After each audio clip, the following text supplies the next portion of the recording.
रजनी को बचपन से ही पेंटिंग का बहुत शौक था। वो हमेशा से ही पेंटर बनना चाहती थी, पर उसके माँ और पिताजी ने उसको कभी भी इस चीज के लिए सपोर्ट नहीं किया और उसकी शादी नीरव से हो गई। नीरव रजनी को बहुत प्यार करता था, पर रजनी हमेशा चुपचाप ही रहती। वो इस शादी से खुश नहीं थी। वो ये शादी नहीं करना चाहती थी। उसे तो हमेशा से पेंटर जो बनना था। अपने इस सपने को वो नहीं पूरा कर पाई, इसलिए वो हमेशा उदास रहती थी। रजनी, बहुत ही बढ़िया फिल्म लगी है, कल देखने चले? नहीं जी, कल मुझे बहुत काम है, मैं नहीं जा पाऊंगी। अच्छा तो कोई बात नहीं, संडे को चलते हैं। देखिए, मुझे फिल्म देखना पसंद नहीं है। आपको जाना है तो चले जाइए। नीरव को मना करके रजनी वहाँ से चली जाती है और अपने बैग को खोलकर उसमें बंद पड़े ब्रश और कलर्स को देखकर रोने लगती है। रजनी, चलो ना कहीं बाहर खाने चलते हैं, कुछ तुम्हारी पसंद का। जी, मुझे नहीं जाना, मेरी तबीयत ठीक नहीं है। रजनी वहाँ से चली जाती है। नीरव को समझ नहीं आता कि रजनी उससे इतना दूर क्यों रहती है। वो जब भी उसके साथ वक्त बिताना चाहता है, रजनी कोई ना कोई बहाना बना देती है। एक दिन घर पर कोई नहीं था। रजनी घर का सारा काम जल्दी से खत्म कर लेती है। घर पर अकेले होने के कारण वो सोचती है कि वो आज पेंटिंग करेगी। वो अपने कमरे में जाकर पेंट ब्रशेस और कलर्स निकालकर जैसे ही कलर मिक्स कर रही होती है कि दरवाजे पर बेल बज जाती है। अब कौन आ गया इस वक्त? इतनी मुश्किल से तो मुझे पेंट करने का मौका मिला है। रजनी दरवाजा खोलती है तो उसकी सास अपनी सहेलियों के साथ खड़ी होती है और सब घर के अंदर आ जाते हैं। अरे बहू, सबको शरबत बनाकर पिला दे, बाहर तो बड़ी गर्मी है। जी। रजनी पेंट ना कर पाने से उदास हो जाती है। उसे गुस्सा भी आ रहा होता है कि उसने इस शादी के लिए हाँ क्यों कह दी।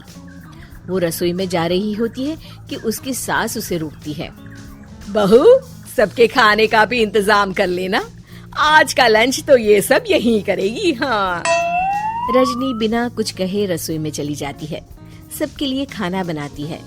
सब खाना खाते हैं और रजनी घड़ी देखती है कि ये सब कब जाएंगे ताकि वो अपनी पेंटिंग कर सके। जब शाम होती है तब सब चले जाते हैं अपने घर। अरे बहू, सब तेरे खाने की तो बहुत तारीफ कर रहे थे, सबको बहुत अच्छा लगा खाना। आपको मुझे सुबह बताना चाहिए था ना कि आपकी सहेलियां आ रही हैं। पता भी है कितना वक्त लगा सारा खाना बनाने में। अरे बहू, तू ऐसे कैसे बात कर रही है मुझसे? तो और कैसे बात करूं? मैं इस घर की कोई नौकरानी नहीं हूँ कि इतना काम करूंगी। रजनी अपने कमरे में जाकर दरवाजा बंद कर लेती है। शाम को जब नीरव आता है तो उसकी माँ उसे पूरी घटना के बारे में बताती है। क्या रजनी ने आपसे इस तरह बात की माँ?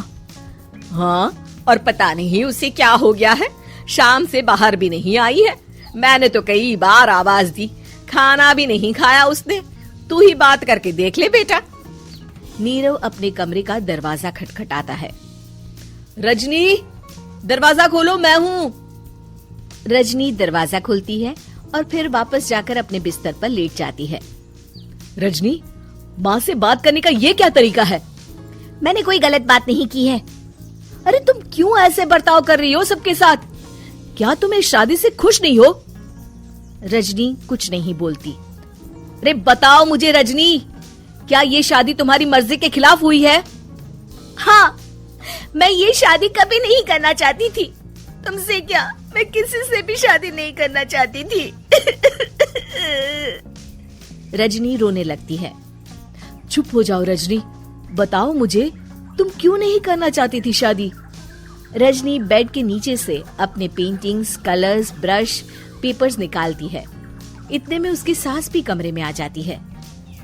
ये देख रहे हो, ये थे मेरे सपने।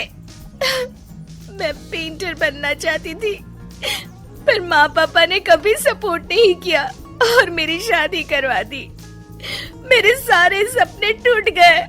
हर वक्त बस गुस्सा आता रहता है मुझे। मैं जानती हूँ कि आप लोगों की इसमें कोई गलती नहीं है, पर मैं क्या करूं, मुझे समझ में नहीं आता।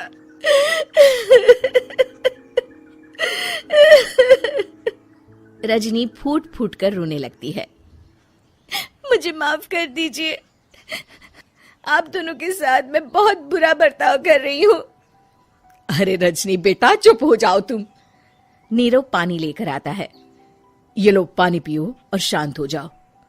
रजनी पानी पीती है और उसकी सास पेंटिंग्स देख रही होती है।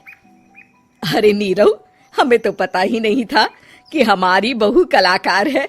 अरे कितनी अच्छी पेंटिंग्स बनाई है, देखो तो। ये वाली तो मैं अपने कमरे में ले जाऊंगी। आपको ये पेंटिंग्स अच्छी लगी? अच्छी नहीं, बहुत अच्छी लगी। और तुमने हमें बताया क्यों नहीं? तुम जब चाहे पेंटिंग कर सकती हो रजनी। हम तुम्हारे सपनों को पूरा करने में तुम्हारा पूरा साथ देंगे। हाँ बेटा, हम कला की कद्र करते हैं। हम कलाकार तो नहीं, पर मुझे गर्व है कि मेरी बहू एक कलाकार है। रजनी, नीरव और सास तीनों हंस पड़ते हैं।